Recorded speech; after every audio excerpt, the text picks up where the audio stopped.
This is the Franchise Consultant Podcast. Each Monday, we release a new episode hosted by Adam Goldman. Adam has over 10 years of franchising experience, and he's worked hard to realize his dreams by being his own boss. His experience will help you to become a better business owner and franchisee so that you can live your best life and control your destiny. This is the Franchise Consultant Podcast, and this is Adam Goldman. Welcome to another edition of the Franchise Consultant Podcast. I'm so excited to have my friend Pete Davis here with me. Pete, welcome to the show. Thanks for having me, Adam. Pete, if you could please do us a favor and explain to us about your company and your background. So my business is called Impact Management Services. We are a premium staffing and recruiting firm. We started it about 15 years ago now, so we've been through a few different employment cycles, and part of our business focuses on the blue collar side and from a staffing standpoint, and we really take a white glove approach. We like to our goal is to be the Ritz-Carlton of staffing. And we do our best to make sure that the candidate and employee are getting the experience that they are expecting and demanding right now. And we do the same on the professional side as well. And so on the professional side, we do contract to hire, and we also do a lot of direct placement activity. So loved our conversation that we had a couple weeks ago. I know that you're based in Michigan, correct? Yep. Michigan, and my headquarters is in Southfield, Michigan. We've got a couple of different offices, satellite offices here in Michigan, and then we have an office in Wisconsin, in Appleton, Wisconsin, and then we have some clients that we have on-site presence in various different areas within the U.S. What trends are you seeing in the job market these days? Well, today it is very interesting because I'm not able to put a trend together given this corona pandemic that hit us. It kind of screwed all the trends up and brought everything to a halt for all intensive purposes. So that'll be interesting to see what trends emerge out of this. But, prior to the corona basically shutting the economy down, what we were seeing a lot of is that employers weren't doing a whole lot different than they were doing in 2010. And supply and demand shifted 180 degrees on us. And in 2010, there was a tremendous supply of people. We were just coming out of the Great Recession and unemployment was high. And so there was a large volume of talent available out there. And, companies were doing their best to turn the lights back on quickly and ramp up. And with that much available talent, they were compromising a lot of the screening process and weren't taking a very strategic approach. And really, unfortunately, a lot of companies started looking at the recruiting process and the people aspect of business as a commodity. And even though all companies out there say our people are everything and this and that, they don't really take that approach up front. And, as 2014 and it came around 13, 14, supply and demand started evening itself out a little bit, and it started getting a little harder to find talent. And at the same time, companies were starting to get more confidence that the recession is really behind us and there's a big opportunity for growth. And so they started making more hiring and investing in more people. And then 16, 17 came around, and all of a sudden the talent market dried up. And, unemployment started, hitting historic lows. And unfortunately, companies weren't taking a different approach to their recruiting strategy and their onboarding strategy. And candidly, were compromising aspects of onboarding because they were so desperate to get more people in. And, so everybody's so busy with the urgent things, they were ignoring the important things. And, an example would be, in 2010, it wasn't a big deal to have a long recruiting cycle. Because there were so many people and they didn't have as many options, you could have a 2 or 3 or 4 week cycle from the time you actually recruit somebody and bring them through the whole interviewing process and onboard them because they didn't have the options. In today's market or the market 3 months ago, there are options everywhere. There were more jobs by far than there are people available. And so we really have to condense that. We have to figure out how we take all of the intent of the different activities that happen in the recruiting and the screening process and condense it down as quick as we can and make sure that we're paying attention to what's important to the candidate. Because as supply and demand shifted, it has put all of the leverage in the candidate and the employee's hands, and they have options, and they've got needs and demands, and they know it. And the companies that cater to that are going to be the ones that win. And a lot of what our company does is works very hard to help our clients understand what the new rules of the game are, and really, from a consultative standpoint, help them shift their processes and attitude and really accommodate what the employee desires, so that we have an opportunity to get the top performers that are out there. And I mean, I understand that we really don't know what the trends are yet, but what specific things at all have you been seeing in the past couple of months? And I know we don't have a crystal ball as well, but what do you see the job market as being in 6 months or so? You know, from everything we're reading and starting to experience with our customers, I think we're going to see more and more remote work. The companies I've been talking to are relatively surprised with how much more efficient some of their departments have gotten working from home. And even just not having the drive time and not having the, kind of moving in the first hour of work time where people are they're working more hours, it seems, because I think people are bored and they're feeling productive and, happy about that. And so I think we're going to start seeing more and more remote work be done. And in the recruiting process as well, like we've shifted all of our interviewing and recruiting to, teleconferencing. And there are aspects, obviously, legally, we have to see the person in person to check IDs and do I-9s and that type of stuff, the drug testing aspect of things. But for the most part, we're doing our best to keep everything remote right now. And then, which is introducing an interesting opportunity, I think, that people were forced to explore through this, that they were reluctant to explore. I mean, even personally, I didn't do a whole lot of Zoom meetings prior to this. And all of a sudden, because we have to meet through Zoom and teleconferencing right now, we're doing a lot of that. And it is interesting how much more efficient it has gotten. And so in the past, one of the major delays in the recruiting process was you would apply, or we would submit somebody to the company, and it would have to go to HR, and HR would have to give submittal a blessing, and then it would go to the hiring manager. And whenever the hiring manager had time to review it, they'd review the submission and then make a decision on paper, which again is a horrible mistake. But that's the way it works, is they'd make a decision. Yes, I'll meet with this person and I've got time next week on Thursday.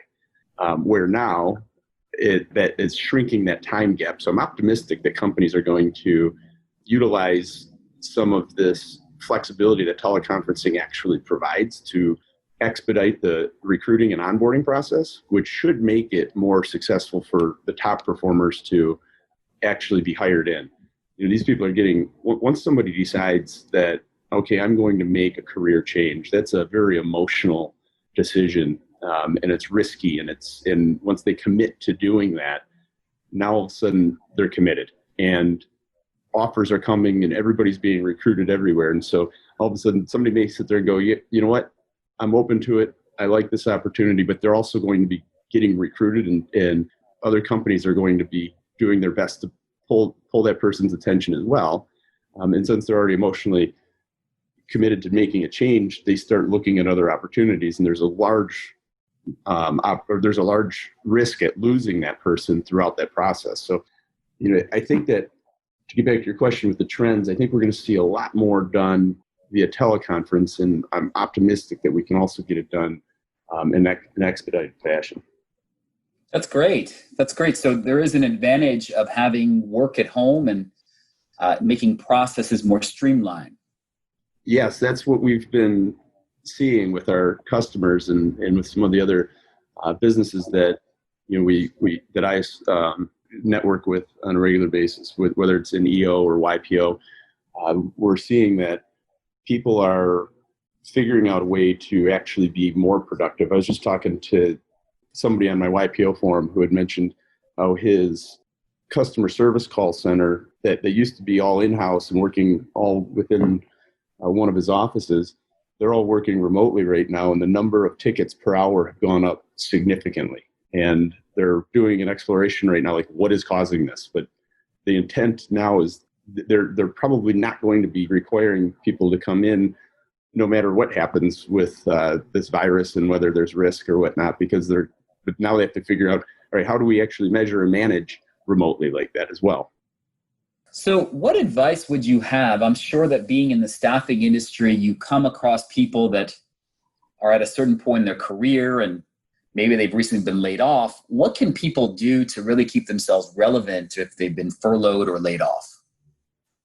Well, I would advise, and I'm sure you're like-minded, being an EO, where we're part of that group because we're constantly wanting to learn and grow and expand ourselves and our value to the world.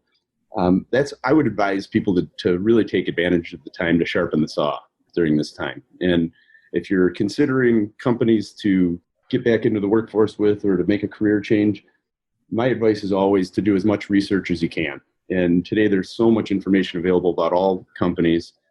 Really get to know them, really get to understand their core values and what their purpose is, and network with other people within those companies to get an understanding of what the day-to-day and what the culture smells like, and take the time to make sure that you align with the company that you're actually considering going to. Okay, sharpening the saw. I love that.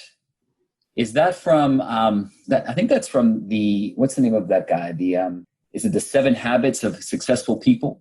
I think so. It's that there's that fable or whatnot or the story of 2 people cutting wood, and the one guy's sawing away all day as fast as he can, and the other guy, he looks over and the other guy keeps sitting down and doesn't know what he's doing, and he's the guy that's working his butt off is thinking, wow, I'm going to have way more wood than him at the end of the day, and they reconvene at the end of the day only to find out the opposite.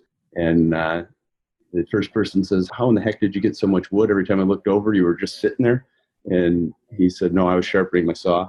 So that I think it did come from one of the Canfield books or the Covey books. Have you actually seen a trend of layoffs right now in Michigan? Oh, God, yeah. I think we're hitting an all-time high right now. We're just starting to turn back on. Our governor overreached significantly, and it's caused most business leaders in Michigan are very concerned about the permanent damage it's doing to the economy. We're hitting all-time high unemployment here. Which specific industries are getting hit the hardest in your experience? Well, automotive got crushed, and most of my clients are in the automotive world.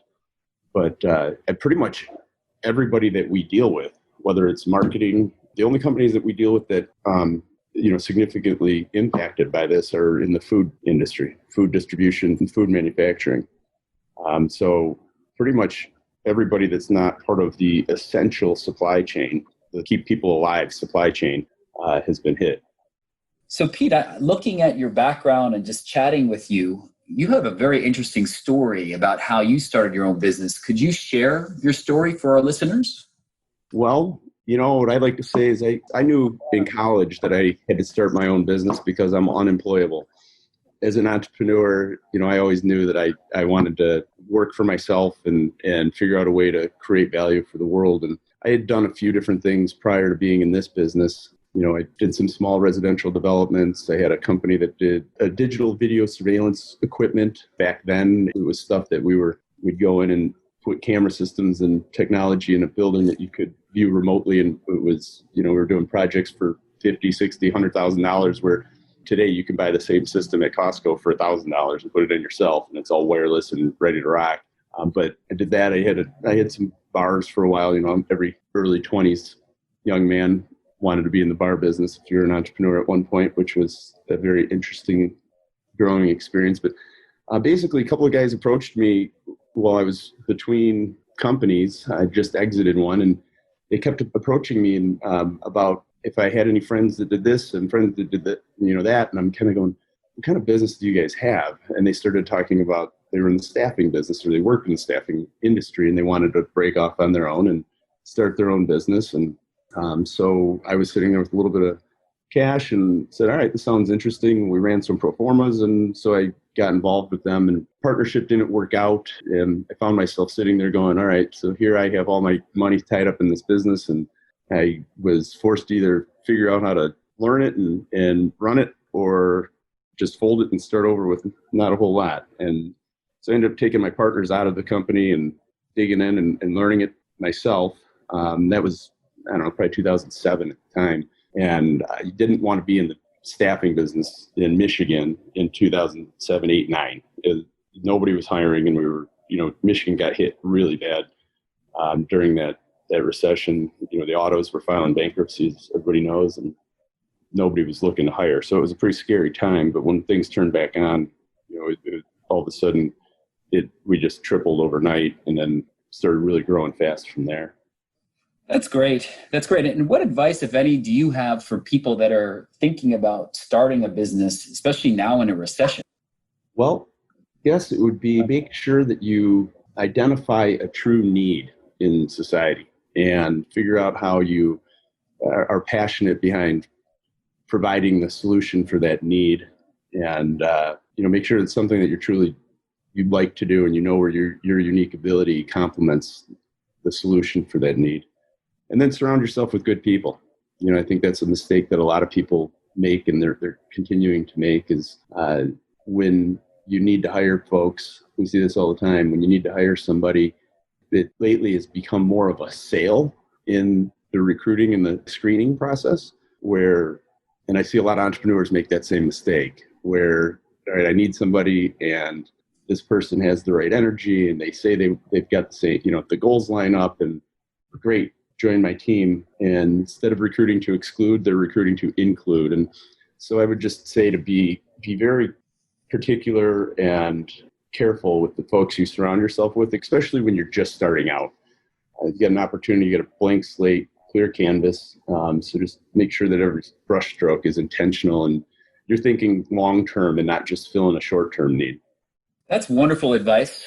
So I always like for my guests to have the opportunity to let people know how to reach them. If someone needs to get a hold of you, how would they contact you or Impact?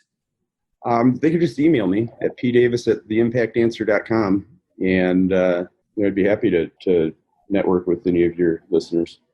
Thank you so much for your time today, Pete. Thanks for having me, Adam. It's always good to talk to you, and I wish you all the luck in the world. Thank you so much. Thanks for listening to this episode of the Franchise Consultant Podcast.